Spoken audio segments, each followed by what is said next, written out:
Welcome back. So today's topic is Aristotle's theory of slavery.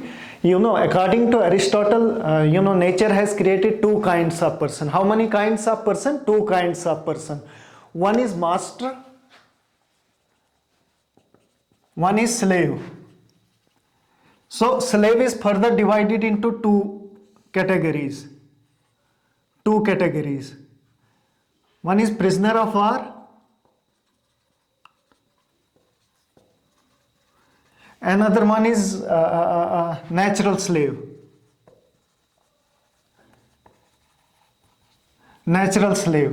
Prisoner of war is known as artificial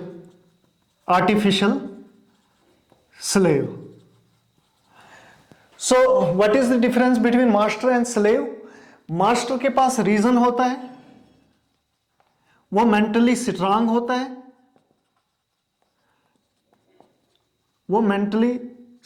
होता है, और उसके पास करेज होता है.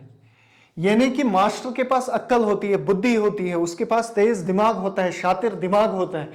So master can take decision for the affair of the city state. Master can make laws, क्योंकि उसके पास तेज दिमाग होता है, वो लॉज बना सकता है.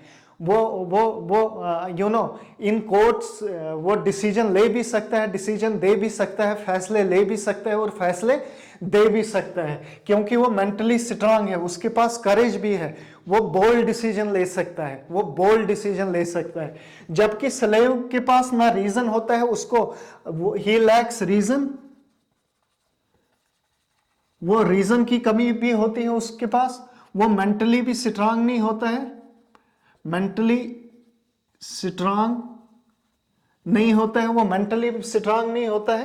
और वो करेज भी लैक करता है. जब अगर उसके पास अकल की कमी है, अगर उसको बुद्धि नहीं है, अगर उसके पास तेज दिमाग नहीं है, इट मींस कि वो affair of the city state में डिसीजन नहीं ले सकता है, वो लॉज नहीं बना सकता है. आपने अगर थ्योरी ऑफ सिटीजनशिप देखा होगा, वहां पे ये स्लेव्स को सिटीजनशिप देने से मना करता है. क्यों मना करता है? यही रीजन है, क्योंकि वो कहता था कि उनके पास रीजन की कमी होती है, वो मेंटली स्ट्रांग नहीं होते हैं, उनके पास करेज नहीं होता है, वो बोल्ड डिसीजन नहीं ले सकते हैं. They are not in a position to take the bold decision. So I hope आपको ये क्लियर हो गया होगा. क्या मास्टर के पास रीजन भी होता है, अक्ल होती है, तेज दिमाग होता है, वो मेंटली स्ट्रांग होता है, वो स्टेट के लॉज में एफिशिएंटली पार्टिसिपेट कर सकता है. वेयरएज जो नेचुरल स्लेव है, वो स्टेट के लॉज में एफिशिएंटली पार्टिसिपेट नहीं कर सकता है, क्योंकि उसके पास अक्ल की कमी होती है. अब रहा प्रिजनर्स ऑफ वार कौन लोग होते हैं? मान लो दो कंट्रीज के बीच में जब वार होती है, तो जो विनर होता है वो उनके सोल्जर्स को पकड़ लेता है, या उनके लोगों को पकड़ लेता है जो वार में पार्टिसिपेट करते हैं. फॉर एग्जांपल ए और बी कंट्री है, इन दो के बीच में जंग चल रही होगी. ए कंट्री अगर बी को कब्जा कर देगी, एक कंट्री अगर बी कंट्री को हरा देगी, यहाँ की फौज हो या यहाँ के लोग हो जो वार में पार्टिसिपेट कर रहे होंगे, एक कंट्री क्या करेगी? यहाँ की फौज को बंदी बना देगी, यहाँ की फौज को कैदी बना देगी. और जब कैदी बना के वो क्या करेंगे? वो उनको अपने कंट्री में लेके उनको स्लेव बनाएंगे, उनसे भी मैनुअल जॉब करवाएंगे. यानी कि उनसे खेती बाड़ी करवाएंगे. हालांकि प्रिजनर्स ऑफ वार जो आर्टिफिशियल स्लेव है, उनके पास रीजन होता है, उनके पास करेज भी होता है, लेकिन वो हार गए होते हैं. वो बदकिस्मती के आलम से उनको क्या बनाया जाता है? उनको जबरदस्ती स्लेव बनाया जाता है. जबकि उनके पास अकल होती है, लेकिन वो हारे हुए होते हैं, उनको बंदी बना दिया जाता है.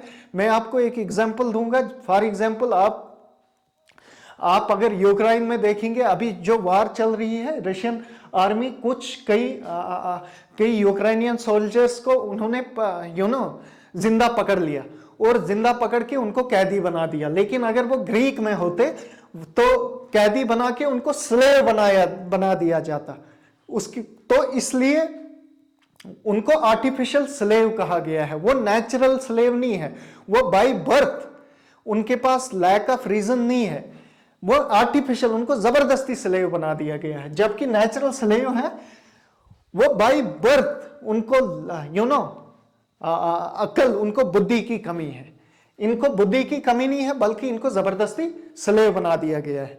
सो अब फायदा क्या है, मतलब मास्टर को स्लेव का, मास्टर को स्लेव का ये फायदा है, अगर एक मास्टर के पास स्लेव होता है तो उसे ये फायदा होता है। अगर आप देखेंगे ग्रीक सिटी स्टेट में स्लेवरी जो है एज एन इंस्टीट्यूशन प्रैक्टिस की जाती थी। ऑलमोस्ट 1/3 यानी कि 33.3% of the population of Greek were slaves. They were slaves. So slavery was practiced there. Slavery को practice किया जाता था वहां पे। So masters जो थे, they were treating them in human way. उनको मतलब इंसान नहीं समझा जाता था। आज के दौर में भी अगर आप देखेंगे, ब्रिटिशर्स ने अफ्रीकन लोगों को लाके बंदी बना दिया था और उनसे मैनुअल जॉब करवाते थे। So in the same way Greek में क्या होता था, मास्टर के पास जो स्लेव होते थे, मास्टर बाय विल उनका कत्ल भी कर सकता था, उन पे कोई मुकदमा, मास्टर पे कोई मुकदमा नहीं चलाया जा सकता। मतलब they were not treated humans at all, slaves were not treated humans at all. Although Aristotle ने इस चीज को सपोर्ट नहीं किया है, we should come and kill the slaves, but according to Aristotle, slavery is very much natural. Slavery is time tested institution. Why? क्योंकि तब machines का कल्चर नहीं था, तब इतनी एडवांस सोसाइटी नहीं थी। आज अगर देखेंगे, आज लेबर जॉब जो है वो मशीनों से करवाई जाती है, तब लेबर जॉब किसे करवाई जाती थी, स्लेव से करवाई जाती थी।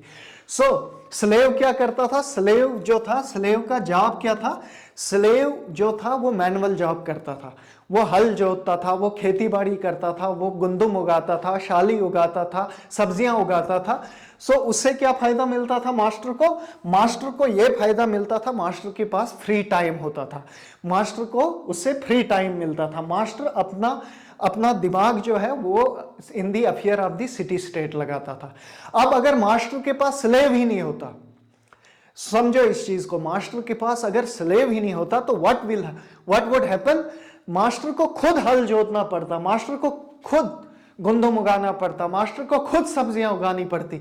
उससे क्या होता, उससे कुछ नहीं होता, उससे मास्टर के पास फ्री टाइम नहीं होता, तो मास्टर का टैलेंट जाया हो जाता, master in the affair of the city state काम नहीं कर पाता। So it is all possible because of slave. Master के पास स्लेव होता है, जो घर का काम होता है, जो खेती बाड़ी का काम होता है वो स्लेव करता है, और मास्टर को टाइम मिलता है, वो लॉज, वो कंट्री के लिए लॉ बनाता है, कंट्री के लिए मतलब एक स्टेट के लिए डिसीजन ले पाता है, स्टेट की जुडिशरी में काम कर पाता है, फैसले ले भी पाता है और फैसले दे भी पाता है। It is all possible because of slave.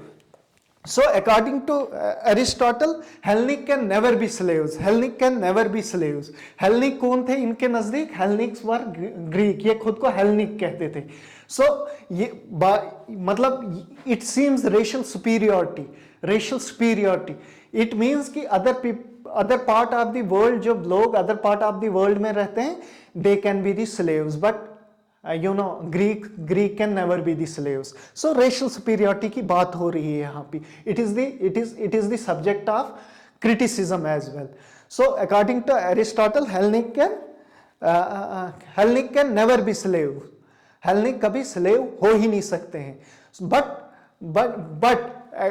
Aristotle एक और अहम चीज कहता है कि slaves जो हैं, slaves के बच्चे जो हैं, exceptions, there can be exceptions. The offspring of slave, the child of slave can become the master अगर उसके पास अकल होगी.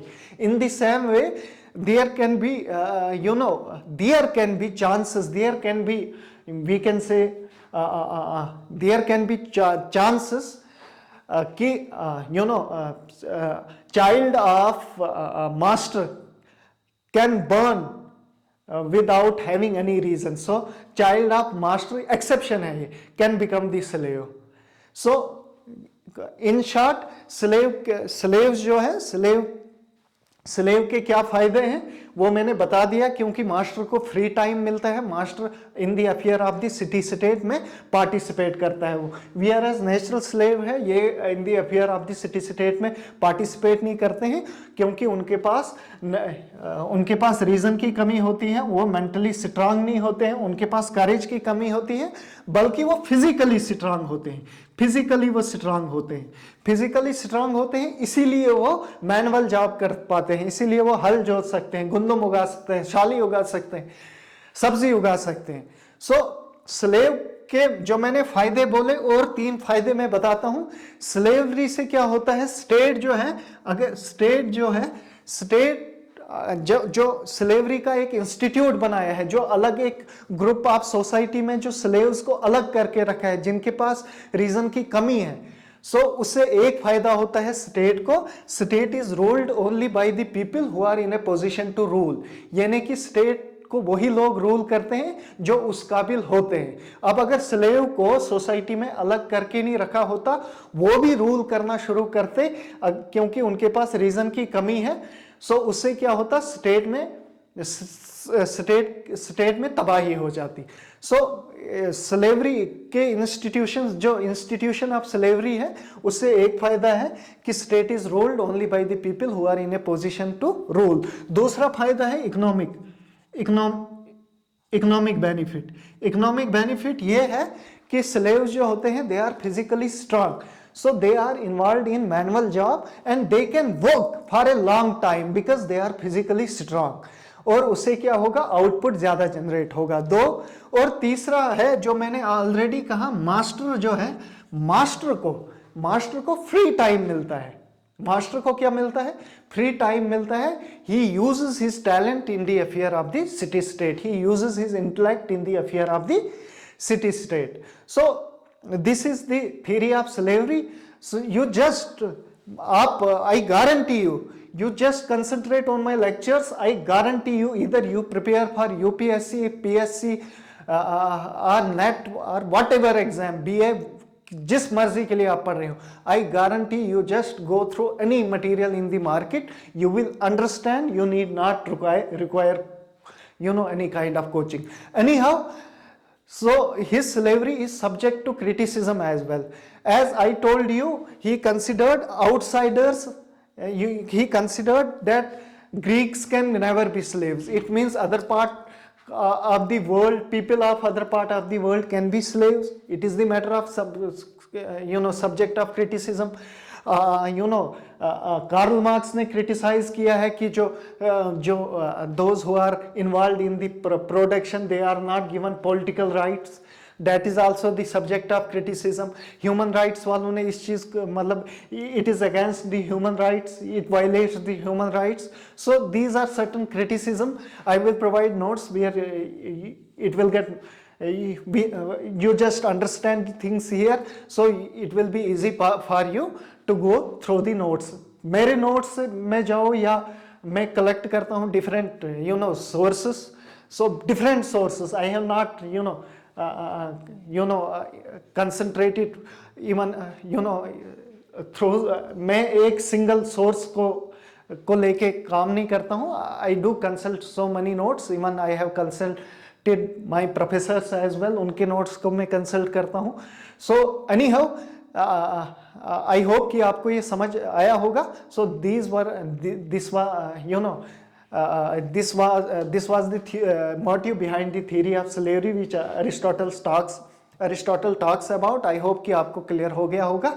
Please do like, share and subscribe my channel. Thank you very much.